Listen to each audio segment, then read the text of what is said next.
Hi, I'm Jim Twomley, the professor of RVing. Today I'm going to show you how to repair a countertop. Now, I know many of you have different materials in your countertops. This particular situation involves a broken stovetop cover that's made out of Corian. Corian is a brittle material. Now, you may have Formica or other materials in your rig, but that's okay. The ideas that I'm going to share with you today will help you in repairing your stuff in the future. All right, let's get started. My stovetop cover cracked when I put my weight on it. Now where am I going to put my coffee pot? I better get busy fixing it. A lot of us only have a picnic table to work on, so that's what we're going to use today. Now this is the countertop. This is the top side. This is the bottom side. And what I'm going to do is I'm going to glue this piece of plywood on here like so. Okay, I've chosen to use Gorilla Glue. I really like Gorilla Glue. You have to be careful with it though, because it has a tendency to foam up, and so the projects that you use this with, you have to be selective.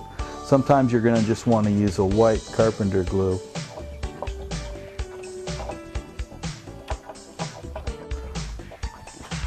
Next, I'm going to take the piece that I've glued and I'm just going to turn it over and apply it to the back of my stovetop cover.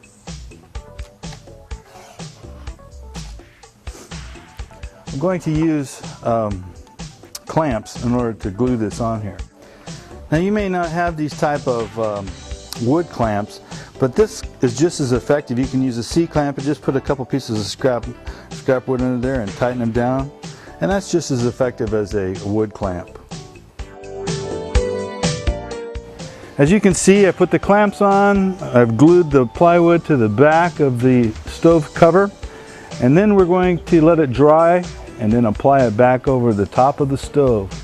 It won't look as good as new, but it'll be functional and it'll help me with my coffee pot problem. Whew, I could use some of that right now.